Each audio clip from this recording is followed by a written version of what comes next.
Welcome to the Exit Rich podcast, where the leading authority on buying, selling, fixing, and growing companies, Michelle Seiler Tucker, is dedicated to helping you find the path to retire rich and move on to your next adventure by exiting your business for the desired dream price you deserve. Get ready to exit rich with your host, Michelle Seiler Tucker. Hi, and welcome to another episode of Exit Rich. Today is another special treat, and I know you always hear me say that, but it's extra special because I have Sharon Lechter. Now, I always read everybody's long bios and really go through a long, elaborate introduction, but Sharon Lechter really doesn't need an introduction because everybody knows who she is. Every time I talk to somebody, I'm like, do you know Sharon Lechter? Do you know Sharon Lechter? Do you know Sharon Lechter? And I'm like, of course I do. So anyway, Sharon Lechter is my author. We both authored the book, Exit Rich, and it is the second year anniversary coming out. Sharon's holding up a cover, and you can see it right behind me as well. And Sharon Lechter is an entrepreneur, international speaker, best-selling author. In fact, she is a 5 times New York Times best-selling author. And 5 times New York Times bestselling author. I had to say that again because it's so impressive. And she's done a lot of work with Robert Kiyosaki, with Rich Dad Poor Dad. She's also, Sharon Lechter is a premier expert for financial literacy and entrepreneurial success. And again, working with large names such as Robert Kiyosaki, co-writing the best-selling book, Think and Go Rich, Disney, and Time Warner. She's also the CFO of financial literacy company, Pay Your Family First, which lays the foundation of financial literacy among adults and teens alike. You know what? My daughter is 12 years old, Sharon, so I really need her to read that book. I need to get her involved in your programs. So welcome to the show, Sharon. We reunite 2 years later after Exit Rich. I know. I love it. So good to be with you, Michelle. And what an incredible journey it's been. I mean, COVID hit us right when we were supposed to launch the book, and we delayed it for a bit. But when it came out, it was just amazing results. And people, I can't tell you how many people tell me, I wish I'd read this before I sold my company. I love it. And then people just over and over again, they find the jewels and the nuggets of really how to not just have a successful company, but how to make it sustainable and scalable, and then ultimately saleable or exit without having to sell. You know, it's an amazing content. And I think it was absolutely a fun project to combine your intellectual property with mine to really create something that was exponentially good. So, yes, I've never heard a bad comment about Exit Rich. In fact, if you go read the Amazon reviews, they're really, really, really good. And, I remember, Sharon, we had to push the launch back several months, if not a year, because of COVID. We were originally going to I think it was almost a year, that we pushed it back. Yeah. We were going to come out in 2020, so we ended up releasing, I think it was June or July of 2021. So right here, 2 years later. But yeah, it's been quite the journey to even get the book out because of COVID, and we had to pivot like everybody else did. And that was quite the journey. But I remember, you and I doing pre-launches and business owners ordering the book, and they would call me and say, or email us and say, listen, I got Exit Rich. I'm printing it out on ledger paper. I'm giving it to all of my department heads. And I'm telling them, do what this lady says to do. Follow it. Do what these ladies say to do and follow it word by word. And especially when it comes to the 6 Ps, which are, remember, people. You got to have the right people. You got to have the right people in the right team. You got to have the right people in the right seats. You got to have a management team. You need to work on it, not in it. You got to have the right products, and you got to, really be able to have reoccurring revenues, and you have to be able to have diversified revenue streams. And then we go through the processes, and sharing processes are your big thing as well. And then proprietary patrons and profits. So literally there were companies just going off the ledger paper of Exit Rich and teaching their teams or having their teams lead their employees on how they should be building this business. So I think it really opened their eyes, Michelle, to where the value is in your company. So people don't think about the fact that your business systems, your processes add tremendous value to your business and give you competitive advantage. You know, we talk about intellectual property, which is under your proprietary, and that's something that you need to identify it, you need to protect it, and you need to leverage it. A lot of times people have intellectual property, but they don't even recognize it. And so by putting this all together in this book, it helps people really analyze their company from stem to stern to make sure that they've done what they need to get ready. And I love the story that you share about the company. I can't remember what it was. It was 60 million you were going to sell, and they didn't have the right to transfer in their client contracts. Mm-hmm. And that's something that, you know, obviously buyer doesn't want it if it's not transferable. So they had to go back and renegotiate. I believe you tell that story, and I just love it. I think it's such an impactful thing for people to understand they have the right contracts, they have the right agreements, so that they're setting themselves up for the ability to sell. And you need to do that up front so that you don't look like you're not, you don't have everything lined up ready to sell. You don't want them telling you have something wrong. You want to find it before you put your business and correct it. 1,000%, because every time, Sharon, they tell you that you have something wrong, that's when they start subtracting zeros. Yep. The more you have wrong in your business, the less infrastructure you have. You don't have the right people in the right place. If you don't have congruent revenue streams, if you don't have the processes all buttoned up, you know, if you don't have those proprietary assets, if you have customer concentration versus customer diversification, and you're not profitable, you start losing zeros. And that's what's happening to a lot of Gen Z and millennial businesses today, is they build these great businesses, but they don't have the infrastructure. And it really, really hurts them because, again, for every issue that a buyer finds, they subtract. We want them to add. We want them to say, oh my gosh, you have a great team in place. The business can run without you. Let's add a zero. Yes, it's crazy. When you put your house up for sale, you go through and you make it look nice and you make it pretty and make sure everything's up to date. And then, but when you sell your business, it's like you don't even think to do that. And that's so important to make sure you've got things straightened out and you have the right legal agreements. I mean, it's crazy. One of the areas. 100%. They make you stage your house. You know, I'm just looking at putting my house on the market, and a real estate agent came in and said, all right, you pretty much need to empty out everything and start over, get rid of the clutter. And you're right. So many people don't do that with their business. They just think about, hey, it's a business. Here it is. I mean, they don't think about all the issues that could arise, like having independent contractors instead of employees. You know, that was a deal that we just dealt with.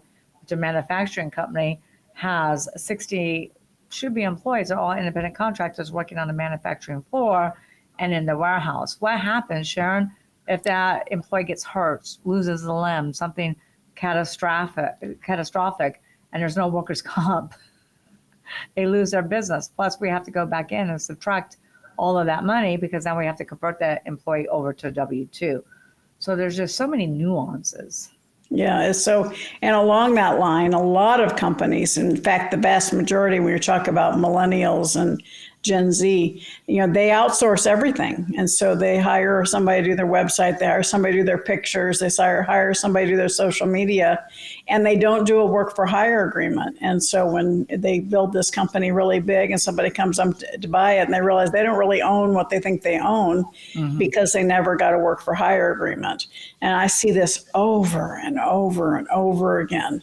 You know, you may think you own it because you paid for it, but you don't unless you have work for hire that says, once I pay you, the rights in that ownership transfer to me. And it's such an important piece of business that people overlook. Yeah, we even take it one step further and say Seiler Tucker owns all this content that you're creating and really make it ironclad. I know your husband's an attorney, so. Yeah, our work for hire agreements are pretty ironclad. We make sure that people use those. But, you know, and as in businesses today, people they're loosey-goosey. That's a technical term for you. I think they're loosey-goosey. Yeah, they are. Yeah, they don't do what they need to make sure that their business is clean as a whistle.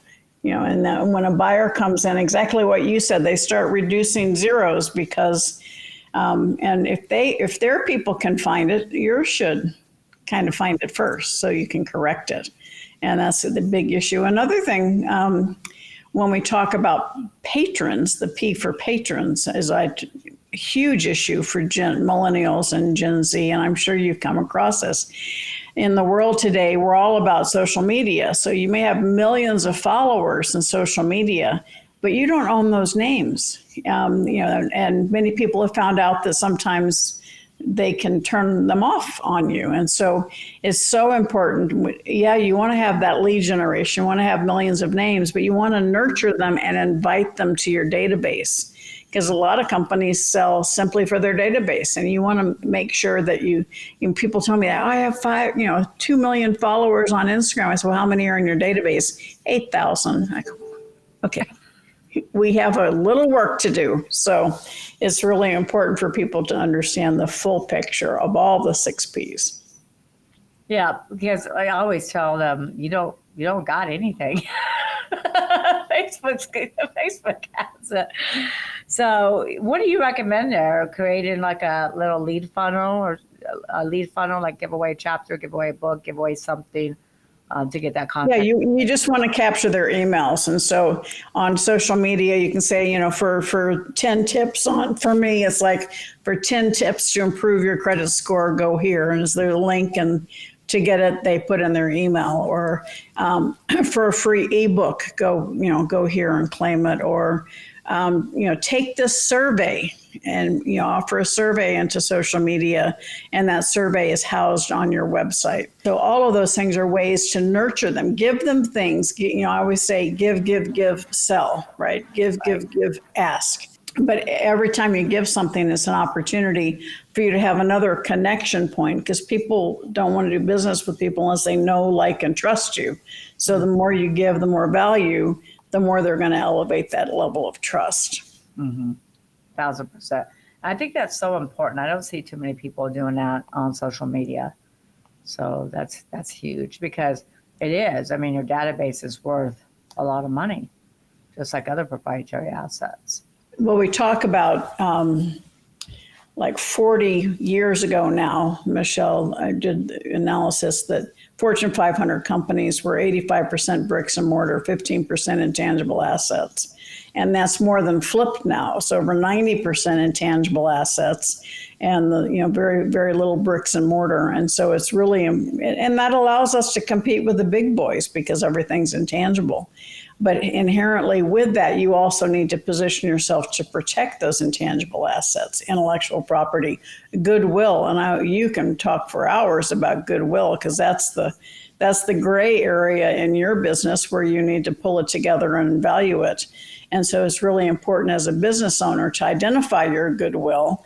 It could be location, it could be exclusive contracts, it could be intellectual property, it could be lots of different things that comprise goodwill that adds back those zeros that you just talked about. Yep. And that's what we want to keep doing, is adding back those zeros, because a lot of people think, oh, evaluations are so easy. It's just based on a multiple of EBITDA or multiple of revenue. And it's not that simple. You really do want to take into consideration the people on your team, because people are really buying companies for talent. It's very hard to get good people these days. And it's especially hard to get people with really good talent, people who are smarter than you. And so what we do when we evaluate a business is we really identify those synergies. What sets this company apart? Like, we were selling a manufacturing business, and one of the biggest things that we thought could be really attractive to some of our buyers is that this company did distribution all over the country, manufacturing distribution all over the country, but they only have one distribution center. They have manufacturing plant, one distribution center. We found a buyer, because what we start trying to do is add back those zeros right away. So we found a buyer that had same manufacturing, similar products, distribution nationwide. So the first thing that company can do is subtract the cost that distribution center which was hundreds and hundreds of thousands of dollars. I think it was several million actually.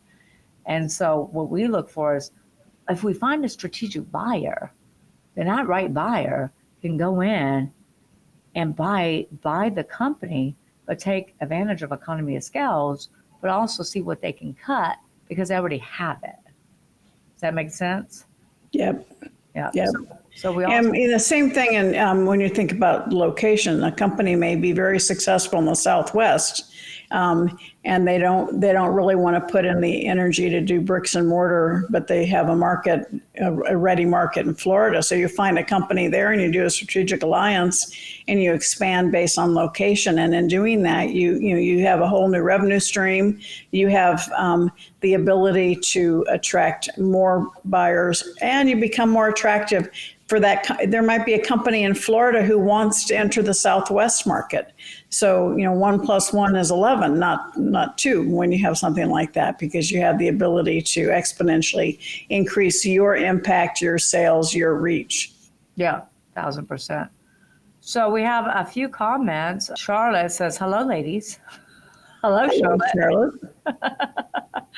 And then Tim asked a question. What are some common challenges or mistakes that business owners make when preparing for an exit? How does Exit Rich address these challenges? Well, I can certainly, with some of the things we've just been talking about are very much covered in the book. And that's, some of the common mistakes is they don't prepare. They don't get themselves ready for sale. They don't go through and do a checklist, an audit of are they ready? Have they audited their legal agreements? Have they audited to make sure the contracts are transferable? Have they audited to make sure they have their intellectual property in-house and it's basically identified, protected? And all those things you have to put together. We talk about in Exit Rich, a marketing lookbook, and then the basic due diligence book where you've gone through and you've done the work. So when somebody comes in as a potential buyer, they're impressed. They see you have your act together, and so you don't lose those zeros. And so all of those things we cover in the book about lots of mistakes. Michelle has incredible examples of actual real life stories where mistakes happen. She was able to step in and correct those and help sellers get a lot more money. And so it's really important to make sure you have the right advisors. Make sure you have people who have experience in what you want to do. Don't hire somebody to learn on your dime. Make somebody who's coming in that knows the industry, knows the market, and more than likely, like Michelle, they have a database of potential buyers ready to go. And so a lot of times it's matchmaking, not just listing. And so it's really important. All those things we talk about in the book. But I think, not having your database up to date is a very big issue a lot of businesses falter on. Not having work for hire agreements, not having third-party agreements, and not having things transferable are some of the biggest items that I see with companies that are unable to sell. Mm-hmm. Yes, I agree with all that. And it's very difficult for an owner to do that because, first of all, many owners are working in their business, not on their business. And so it's very difficult to set everything aside and start working on gathering all this stuff together and really fixing your business, because before you even really put your business on the market, you should really get with an expert and make sure you have all your ducks in a row and tweak your business as you go. Because there are so many things like making sure you have the employment agreements, making sure you have the work for hire, making sure you have the non-competes, making sure that you have all your documentation buttoned up, making sure that you have your organizational paperwork, your LLCs, your, all the minutes that you're supposed to keep up with. Many companies don't even have that. That's so true. That's so true. And documenting business systems. So many business owners, and I know this is so true for you, but so many business owners don't really own a business, they own a job. Their business can't survive outside of them being there. And it's hard to sell a business when you are an integral part of it. So the first step is to build your business with the systems, the intellectual property, the processes that it can run without you. And I know there's another question I just saw pop up kind of along that line. And so in essence, you're exiting your position before you exit the business, because you are creating a sustainable business that becomes an asset. My favorite word on earth, an asset. That asset is working. Assets are sexy. Assets are sexy, and those assets and that business is working for you. You have the right people in the right seats. You have the right systems, processes, and it becomes a singing machine. And that's what you want. And then as you have a singing machine that is scalable and sustainable, that's when you can exit from a standpoint of getting a big payday. But first, you have to create the opportunity to exit as your time, get your time back first, so that you have a smooth operating machine. Mm-hmm. Yeah, and it's little challenges pop up when you're trying to sell a business that, again, people don't think of. We're in the middle of selling a company right now with SBA, and when you have SBA involved, it's even more difficult. And the seller, CPA, did not pay the franchise tax, and so that's now holding up the sale. And so it goes, well, I thought the CPA paid, and the CPA goes, well, you didn't give it to me. And so it's going to be a constant battle back and forth. But there's all these little things that are going to pop up. There's all these things you should do to prepare your business for sale, like making sure you have the right team, the right products in place, making sure you have your processes, everything buttoned up, making sure you have customer diversification. But then there's all these things that pop up that you don't think about. Oh, there was a lawsuit that was filed, but it sat dormant for the last 8 months to a year, and you forgot about it. Or there's this tax issue, or this or that. You thought somebody was going to... Or a personal guarantee on something that you forgot that you ever signed, and it comes to bear later. Right. So she speaks from experience. So all these different little things pop up, and you really do need an expert to walk you through all that, because like she said, most, and I agree with this, is what I always say, most people own a glorified job and not a business. So it's very hard to go through all those things. Plus, it's hard for a seller to identify, oh, wait a minute, there's a manufacturing company that has distribution nationwide. They're going to shut my $10 million plant down or whatever it cost. And boom, that's a $10 million plus in EBITDA for them, right? It's a huge increase in EBITDA. And so, or you know what? They're going to pay a lot more money because I have this database and I have all this detail. Like we saw a app, and so the app business, and I can't tell you what they were doing, but they collected data and data and data day after day after day of where people traveled, what people. Yes, it's really. Yeah. It's so important to separate the emotion from the business, because as an owner, it's your baby. And I always tell people, high emotion, low intelligence. That's why you need to have somebody like Michelle on your team, somebody who's coming into it from a seasoned experience that can help you understand that even though it may seem like they don't want a piece of your baby, you're going to get a bigger piece of their pie. So it's important to separate the emotion from the actual process of the sale. Yeah, because there is buyer's remorse and seller's remorse. I used to say, it's always seller's remorse and buyer's remorse. But now it's not really buyer's remorse, because, look, there's so many businesses out there for sale. At any given time, there's 30.2 million businesses in the United States. 40 to 60% will be up for sale, believe it or not, 30 to 40, 50%. And so it's a pretty competitive landscape. And now, in the businesses that we sell, which are typically 10 million and up, it's private equity, it's venture capital. They don't care. They're not emotionally attached. It's all financial. It's all about strategy. It's all about how they can be strategic and catapult their current businesses to the next level. Yeah, I don't see too much emotion on the buyer side, except when they get excited when they find something, a problem that brings down the price. That they get emotional about that. They like that. But but the seller, it's like, what do you mean you're not interested in this? It's like their baby. So when it's first time buyers, they get really emotional. And when it's a buyer that only has a few companies, when you start talking to PEGs and venture capital, like, we're not emotional. We're all financial buyers. Does it make sense? Is it logical? So then there's another question here. The book also explores the concept of building a sustainable business that can thrive without the owner's direct involvement. What are some of the steps or principles discussed in Exit Rich? And how can Okay, so one of the first things that you can do is really take inventory of your team and take inventory of your task and assign seats. So you need to look and say, okay, what are the seats in the company? Who are my people?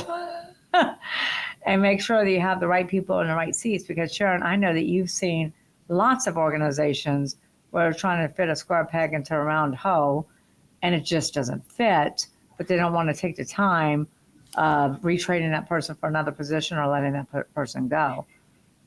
Yeah, I also see where when somebody is really preparing their business for sale, and I'll let you speak to this, but I'll bring up the issue. It's so important to strategize when you are going to disclose things to your employees and how you're going to keep them. Because what I see what happens is somebody's ready to sell their business and the employees hear wind of it and they start exiting, which is not good from a standpoint of the buyer if they want to maintain the operations as is. So it's really important to understand what you are going to do. When we sold the Talking Children's book company back in 1991, they were absorbing it into this large publishing company. And so I had 127 employees that were going to be out of a job. So we negotiated that they would get very nice severance packages and outplacement. And literally all but 2 people we found new jobs for. And that we didn't need to do that. We didn't have to do that, but we wanted to do that. And those 2 people made the decision not to continue working. So it's when you are looking at staying viable through the sales process, you need to maintain your workforce. And that's an issue a lot of people don't think about. And then, when do you tell them? And do you tell your executive team and then your employees? So you have tons of experience on that, Michelle, but I think it's important to address that too. Yeah, it's probably one of the biggest reasons to buy or not buy a company. And private equity groups, strategic buyers, venture capital, they typically will not buy a business without the seller staying on and retaining a percentage. So a lot of the offers that we've been seeing over the last several years, or they'll buy 60, 70, 80, 90% of the business. Most of them want the seller to have at least 20 to 30% stake in the company. And so a lot of business owners think, oh, I'm going to sell, I'm going to travel the world, I'm going to be done. No. In most cases, that's not happening unless you've really built a sustainable, sellable, scalable business that can run without you. If the business can, because we're selling a $60 million electrical company, and that owner he has multiple locations. He works in the business about 10 to 15 hours a week. He's really not needed. He's got all of his project managers, a CFO, a COO. It's really not needed. But every offer coming in still wants the reassurance that he's going to retain some equity. Now, we have had a couple of offers with 100% buyout. But for most businesses, especially the larger type, I would say mid-market to the larger type of companies, are definitely going to want to make sure that the owner stays for 2 to 3 years. And that's, where they come into golden handcuffs. And that's, if you are the head guru in your company, you probably know the half a dozen people that are essential in your business that need to stay as well. Mm-hmm. And so it's really important to really be cognizant of it, because otherwise you're going to make your own life hell. Make sure you take care of those people and have agreements for them. Either they stay until they're not needed and they get a severance package, they get a bonus for staying, or they have ongoing employment contracts with a new owner. I mean, you want to make sure you take care of your people so that you don't have a rough landing when it comes down to selling the business and they start leaving at the end of the day. Yeah, 1,000%. And you can't do this. So you can do this ahead of time, like really making sure you have the right team in place and start, making sure that maybe they have some profit sharing, maybe they have this type of incentive, that type of incentive. But you don't want to tell them that you're selling until it's done. Now, there are certain heads, CEO or CFO, they might have to be bought in to the conversations. But for the rest of the employees, like we just sold a company that had 400 employees. We didn't tell anybody but the CFO and the COO because people start jumping ship. They get, everybody likes comfort. People don't like to step outside their comfort zone. So they want to stay in that comfort zone, and they're concerned, oh, this new owner's going to come in and fire us. We're not going to give the same benefits. We're not going to serve us pizza on Fridays. It's all about what's in it for me. What's in it for them, right? And I had a seller actually do that. That was with and that might have been a company you were talking about earlier, Sharon. It's a $60 million company we sold in Texas. It was all manufacturing. This seller did everything opposite that I told him to do. I told him, do not talk to buyer without me being present, and don't promise anything. What does he do? He goes and talks to the buyer, gives away the sky, and then blames me for negotiating too much. And I wasn't even there. Then I told him, do not tell your employees. What does he do? He tells all of his employees. He had 3 jump ship. He had 4 or 5 demand a raise right then and there. And so you don't want to tell your employees anything. Now, your key employees, when it gets really, really close and due diligence is signed off on, and you're almost at the finish line. But even though you think you're almost at the finish line, you might not be. I always tell people don't. Oh, believe me. How many times has the closing date been delayed because of some piece of due diligence? Every time. I don't know that I almost every time. You think it's going to close on March 1st, and July 1st you're maybe signing the paperwork. So yes, lots of strings. You want to reduce the amount of hair on the deal before you go into it, if at all possible, because the buyer's attorneys are going to find more hair. Yeah. And they will find it. You want to do that before you even go to market. And that's why it's really imperative to have a good M&A advisor, because you want to reduce the hair before you even go to market. And you want to go ahead and point out all the skeletons in the boxes in the closets, because they're going to find it anyway. And so, yeah, it's like we have one deal that still hasn't closed. It's a $70 million agriculture company. And due diligence went on over a year. And now lending and interest rates and everything went up. So it's really a difficult process to manage, and to be able to navigate that, and navigate everything that can pop up. So Hayden asks, can you describe the differences between what private equity groups and strategic buyers are looking for when buying a company? You want to take that one, Sharon, or you want me to? Well, I'll start. You're the expert on that stuff. But private equity groups, they come in all shapes and sizes. I have a client that just sold to an equity group, and they are looking in one particular industry. They want to buy these particular practices all over the country, roll it up, and then sell. And so they have a 5-year buyout and a 10-year plan, right? Mm-hmm. And so they're specifically looking at rolling up or organizations within a specific industry. Mm-hmm. Other private equity groups are looking at individual deals on companies that are set for expansion, where the management team stays in place. They're just helping fund it for a big piece of the pie. They're adding strategic mentorship, board of director seats. And so there's different ways to deal with private equity firms. A strategic buyer can be a private equity company.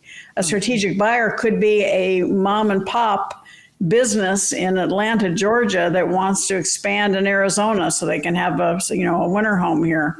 And so they look to find a company here that aligns with what they do, and they buy it as a strategic effort to expand their reach and location nexus. So there's I could go on and on, but I think, Michelle, you live with this every single day. So why don't you add your 2 cents on this?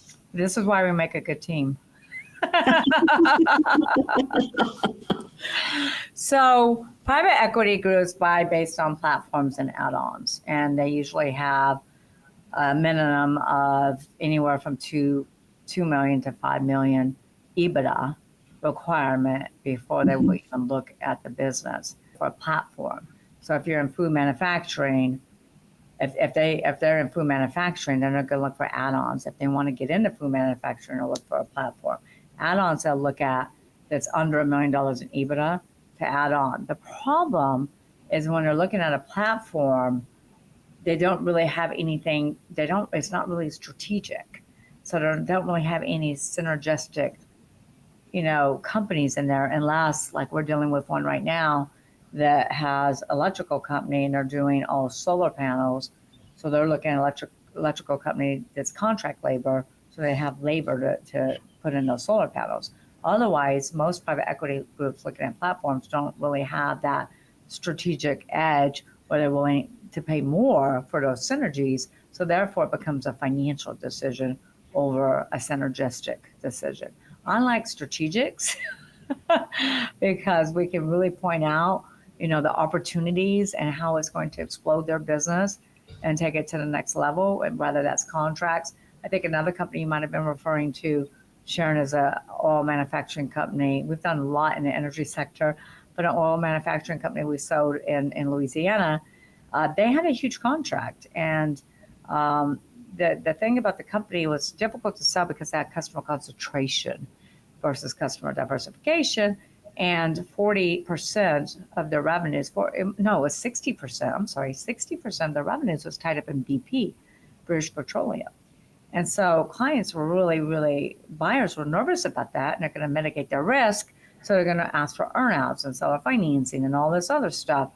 Whereas I had an 80-year-old seller and a 50-year-old seller. They were partners, and 80-year-old was like, I'm not doing any of that. And he was very difficult to work with. I'm like, fine, let me just go find another buyer. I just bought you 17 offers, but they all mitigate their risk. And so finally I found a strategic, and the strategic was manufacturing similar products and delivering similar services, but not competitive. It wasn't competitive.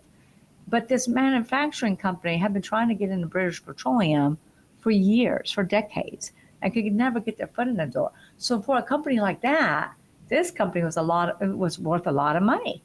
So they were willing to outbid everybody else just so that they could get the BP contract.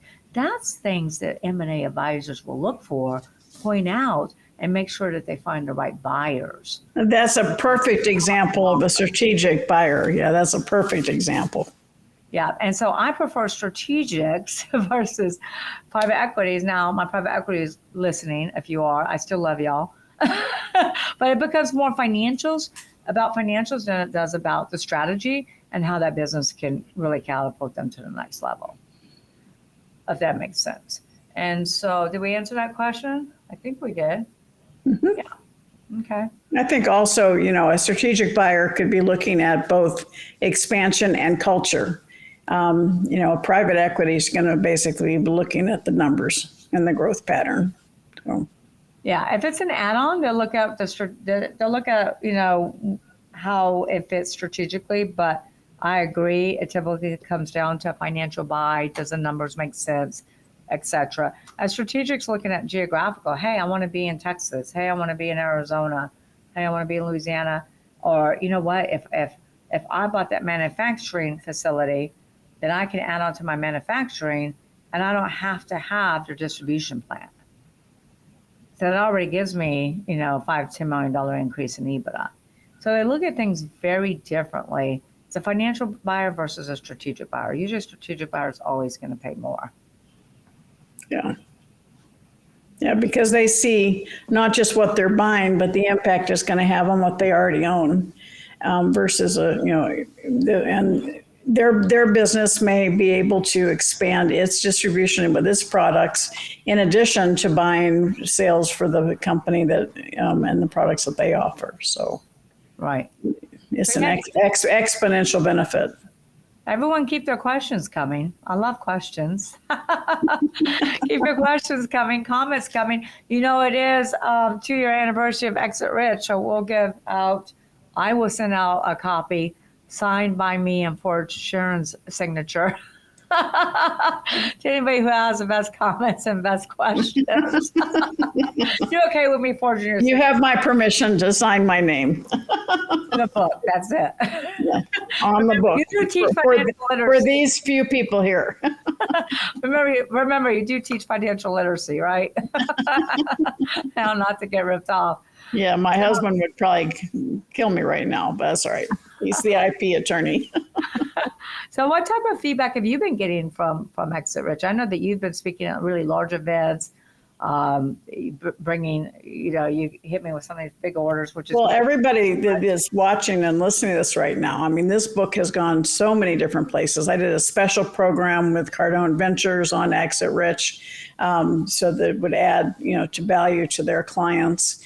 And I was speaking at the President's Summit over in Europe. CEOs and presidents all over the world were there.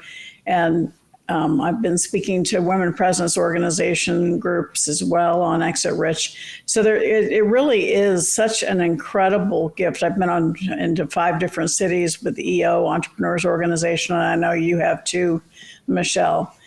So it's really the beauty of what this book is it's the combination of my almost 45 years experience, and Michelle's quite a bit younger. So let's say 25 or 30 years experience from Michelle. But the combination of our experiences, which are very diverse, and it was an absolute pleasure to work alongside Michelle to create this. And there were a few things we didn't agree on, and we talk about that in the book. But most of it, we were singing the same tune and rhyming with each other. But it's really such an incredible tool because it's based from experience. Experiential learning is the best. It's not just dictating educational principles, but truly what to look for, how to build your business from the ground up. So if you're a brand new business owner, it's a great roadmap. If you are an existing business owner, it's a great tool to really firm up and solidify your systems in your business to position yourself for growth, as well as to position yourself for sale. Also, what I've seen is a lot of venture capital people, a lot of people are using this book to help them in the buying process. So it's not just the selling process, but in the buying process. What should I be looking for when I'm buying a business? Mm-hmm. I have a gal that is a client of mine that's looking at franchising her operation. I said, read Exit Rich first and see what you can do to continue putting yourself and position yourself in the place of greatest and highest potential. I mean, Steve Forbes, he's a friend of mine. He said, so many business owners end up leaving equity on the table. This book will be a gold mine for those entrepreneurs. And it really is a true statement. Yeah, and a lot of feedback that I've received, and there's tons and tons of reviews on Amazon, and obviously we have lots of reviews on the book, but a lot of feedback I've been getting is, my God, I wish I've known this 20 years ago in their company. Because just because you've been running a business for 10, 15, 20 years doesn't mean you're doing it right. In fact, the landscape has changed dramatically, Sharon. It used to be, and I know you know this because you've heard me say it time and time again, it used to be where we had 95 it used to be where we had 95 to 98% of all startups would fail in the first 5 years, right? Startups always got it wrong, right? Startups are so difficult. And so now, though, that landscape has changed dramatically. Only 30% of startups are actually going out of business now, 30%. But guess what? Out of 30.2 million businesses, 70% of business owners that have been in business 10 years or longer, they're dropping like flies. They're going out of business. Yeah. And the number one reason for that, I always say, it's lack of aim. Aim is always market and innovate, right? Always innovate and market, always innovate and market, always innovate and market. People get complacent and they don't realize technology, AI, all these new things are coming to the platform, to the forefront. And if you don't innovate, if you don't market, you're going to be out of business. And so the landscape has really, really changed. So everybody has said, gosh, I wish I knew this. I wish I knew that. I wish I would have done this. And I always say it's never too late to start. Well, we don't know what we don't know, Michelle. And a business owner is an expert in what they do and how they do it. They may not be an expert in accounting. They may not be an expert in legal. In fact, they probably are not. And so it's important to make sure you bring people who do know what they're doing and they can align with you. And believe me, a lot of people say, I can't afford an attorney. Well, you can't afford not to have an attorney because it gets a lot more expenses later than it does at the beginning. I've seen it more often than not. The biggest legal issues are with companies that are highly successful when owners, and I see there's a question on here about multiple owners, multiple owners get together and they don't identify things like how to plan the divorce before the marriage or how things are going to go if one of them should be incapacitated or die. And those things become absolute dynamite. They can destroy the business.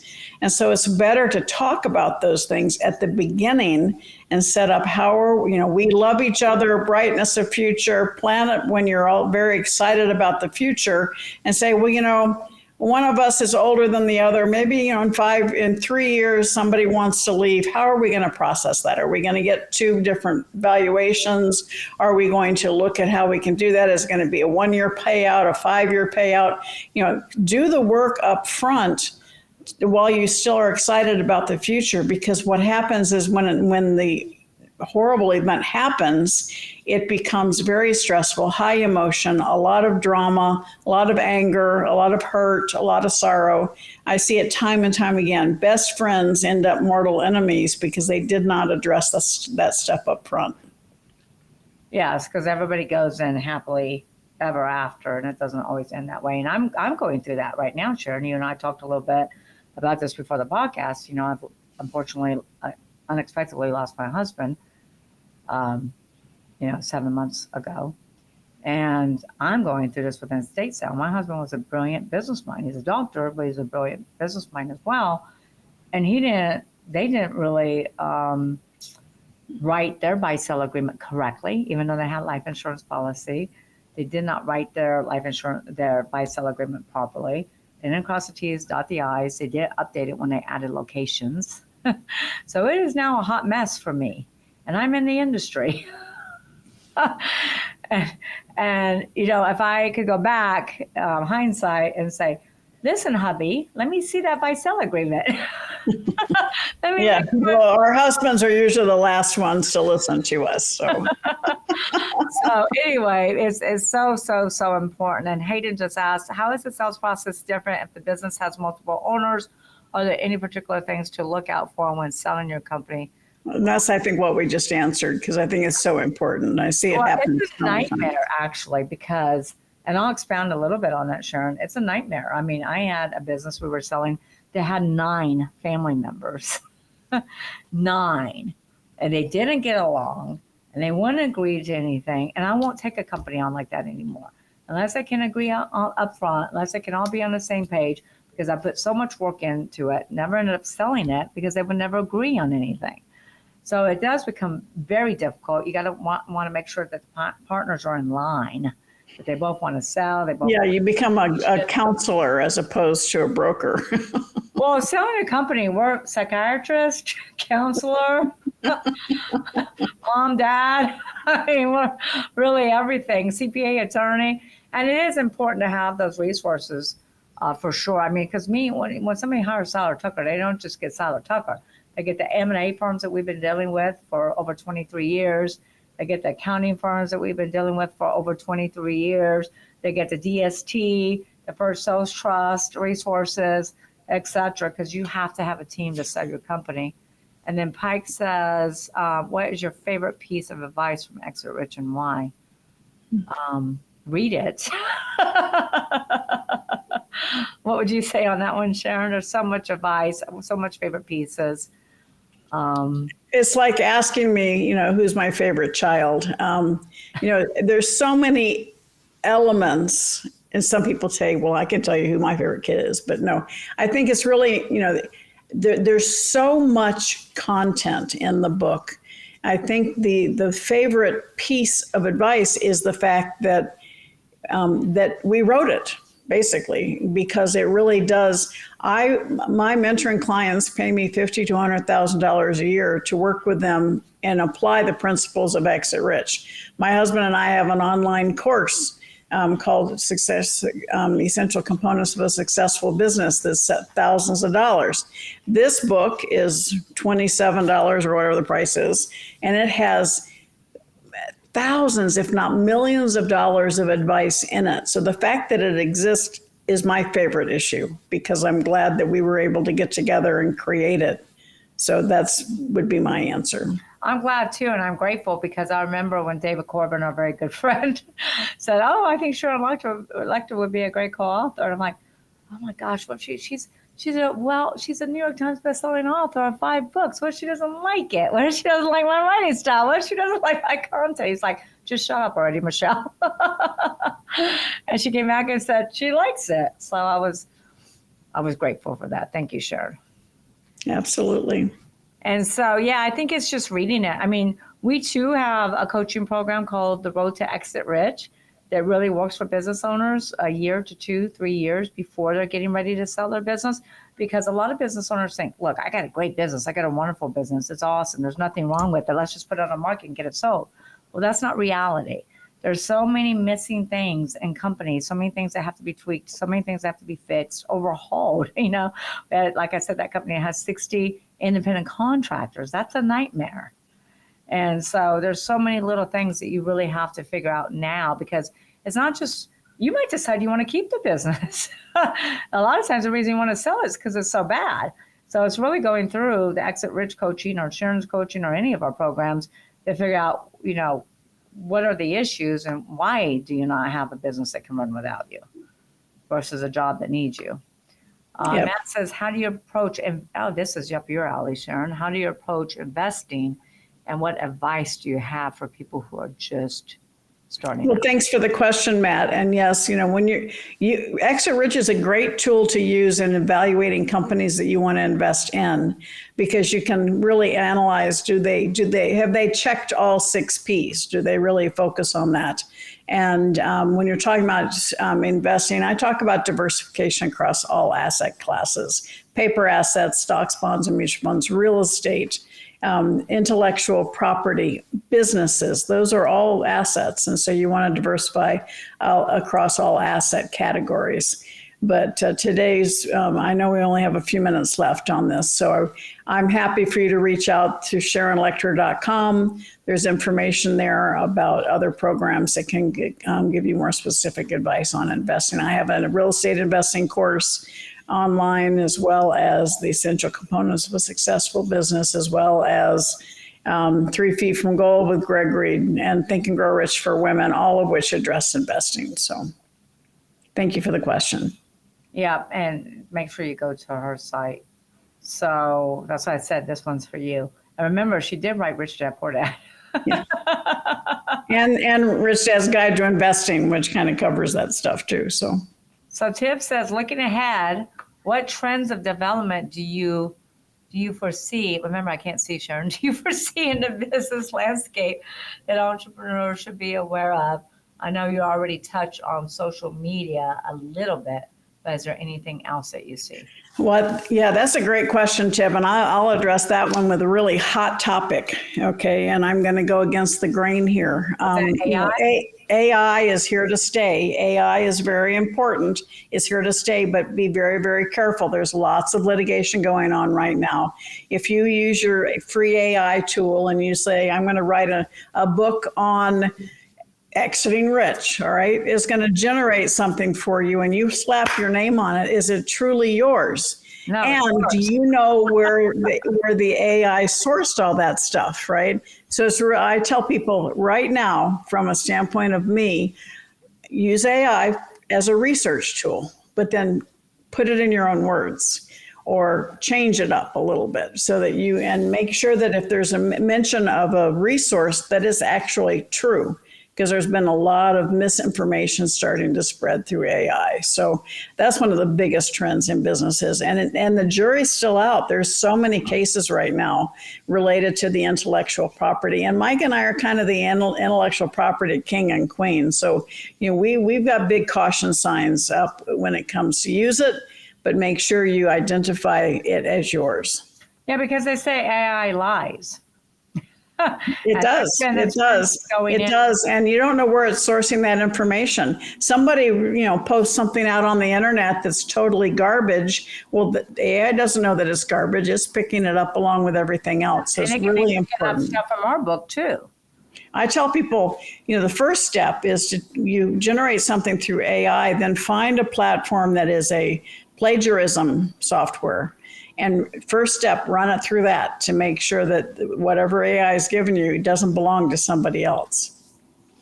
Yeah, there were attorneys. I don't know if you read about this or heard about this, but there were attorneys that fired their paralegals. And, because everything's, I can save on labor costs.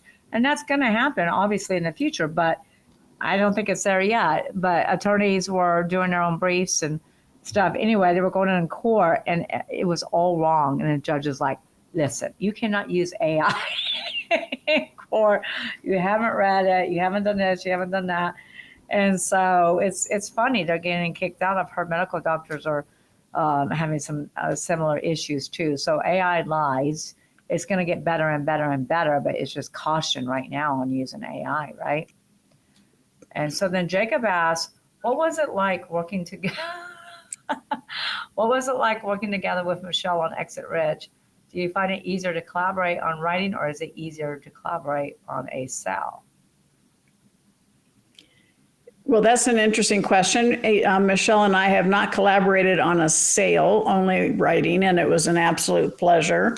Right now, my new book that's coming out in a couple of weeks is called How Money Works for Women. It's also women. Let's put that in the comments real quick. Yeah, Sorry. How Money Works for Women. And it's available on my website right now. And it's something that is a collaborative effort with Kim Schooler, who's the top female producer in Wealth Wave. And it's just been an absolute pleasure as well. So, again, it gives you the opportunity she's an attorney. And so the two of us, again, have very different backgrounds, very different philosophies. And we came together. And what we've done is we've taken women from every decade of life, from 19 to 84, about the various things that women face along the way, from college to having a special needs child, to having an illness, to having a sudden divorce, to becoming a widow. All of these things that happen at various stages, and how to deal with that, and the things they need to consider. It was a fun project. I just identified with 3 of those. Yeah. And what's your website? Get that out again. SharonLechter.com. I think, personally, I'll answer this question. I think it's very difficult to collaborate on a sell because, I've been in this industry for 23 years. Sometimes real estate brokers want to co-broker, and they have the experience of selling real estate, which is very different than selling a company. So that's difficult. I've written a few books, not like Sharon, but I really like collaborating with Sharon because it's a different mind. It's a completely different, it's her perspective. And she's got, even though we come from different backgrounds, we do have similar opinions and similar values and things that we think should be an exit rich. So there was really no pushing. We might have disagreed on a couple of things and we worked it out. But I love her content. I love, her contribution. And I think it was very complimentary to me and my experience. So I'm going to try to get through this last question because I know it's getting. Well, I'll read the question for you, Michelle, because it's long and it's really for you. The book covers various types of buyers and exit strategies. Could you provide an overview of these different options and discuss how business owners can determine which one is best for their specific situation?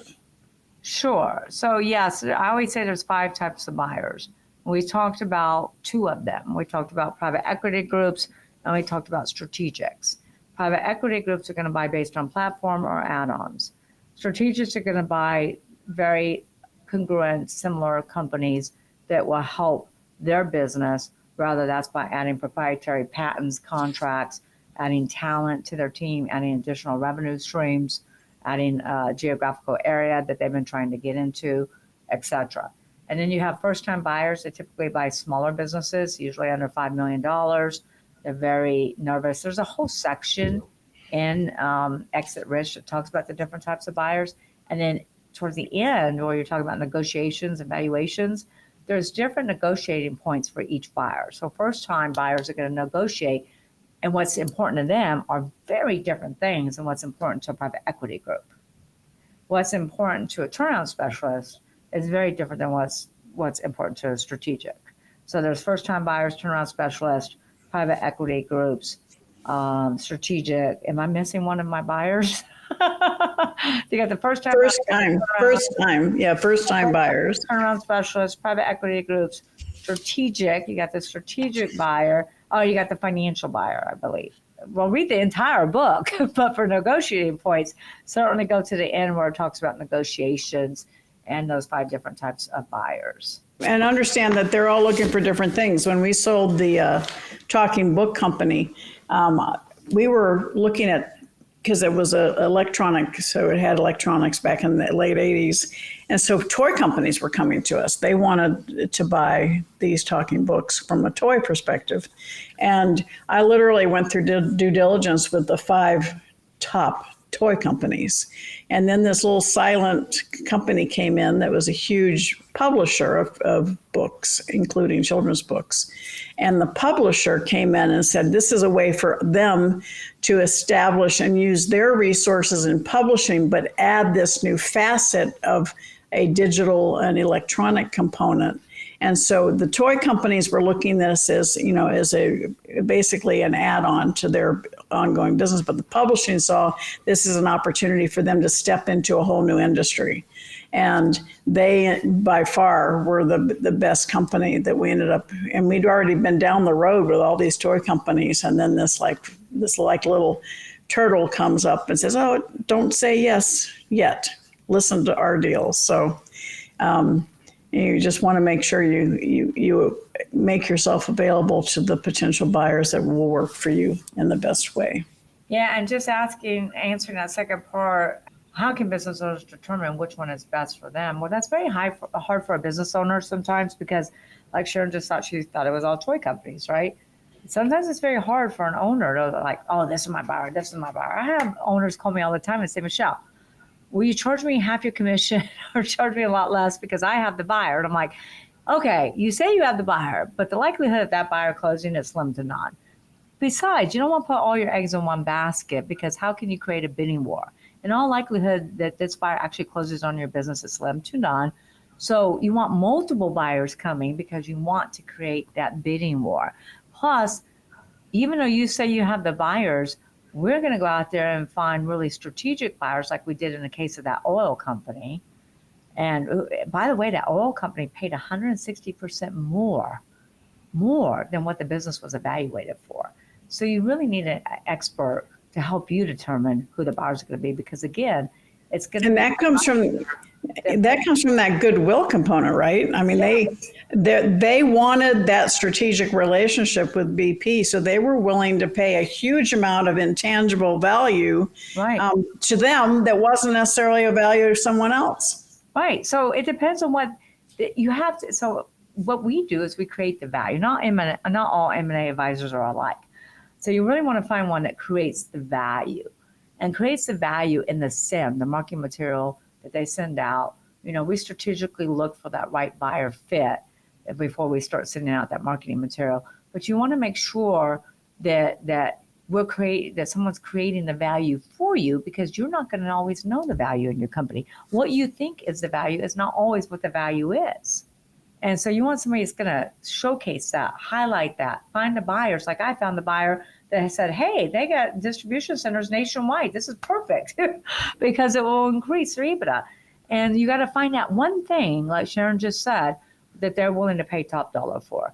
And for that buyer, it was BP that they were willing to pay top dollar for. All right, Sharon. So any last minute words of wisdom, which I know you always have. In our book, we call them golden nuggets. Well, I love it. You and I haven't spoken in a while, so it's always good to reconnect and be together and to celebrate what we created, because I think it's really a very special book. I think it's something that obviously Inc. magazine thought so, because they sponsored it and they asked us to do it together, and just incredible resource tool from so many people. And I've heard nothing but positive things from people who've read it. In fact, I've been asked, when's the sequel? And I said, well, when you sell your business, I'm not quite sure. The sequel might be, enjoying life. I think you want to create a life you don't need a vacation from. So I got a great sequel. I'm going to come back to you. The author of the sequel with me. I already have something in mind, Sharon. All right, bring it on. But all of you, just please, if you've read it and you found value, please share it with your network, because you're giving them the gift of a lifetime, financial education. So many people, they have wonderful businesses that aren't worth near what they think they are because they haven't followed the tenets that we describe in Exit Rich. So if you have people you care about, buy them a book. It's inexpensive. It's a great gift, and it can change their direction, their life, and help them create generational wealth. And it's also available in an audio version for even less. So you can also, unfortunately, you can't hear Sharon and I, but it is a great, great audio version. And so you can go out and get that too. Get them as gifts, share it with your network. And so any last minute business thoughts or how people can reach out to you again, Sharon? And we'll make sure. Absolutely. Please, my email is info@Sharon Lechter, and you can go to my website, SharonLechter.com. There's contact information on the website as well. And know that, both Michelle and I, are coming to the table with tons of experience. So don't hesitate to reach out. And certainly Michelle is 100% dedicated to helping you add value and sell your business. And I'm here to help you add that value and help you create the greatest opportunity for generational wealth. So thank you. And me too. So thank you, Sharon. It was a great reunion. Yes, it is. Yes, it is. You and I need to create and host our own event together. Yes, we should. We should have an Exit Rich event. You bet. Absolutely. I'm ready. All right. Well, we'll talk about that. We'll plan that. All right. Plan our next book. So everybody stay tuned for the next Exit Rich version. Yeah. Right. Thank you, Sharon, for being a great guest as always. And it's great to see your beautiful face. Yeah, take care. To all my Bye, everybody. listeners. Thank you to all the Exit Rich listeners. Again, please, I know you're going to love this podcast. So many go to nuggets shared. Go back and share it with your network. Share it with your spheres of influence. Make sure you comment. Make sure you like it. And make sure you subscribe to Exit Rich. Until next Wednesday. Thank you. Bye, everybody.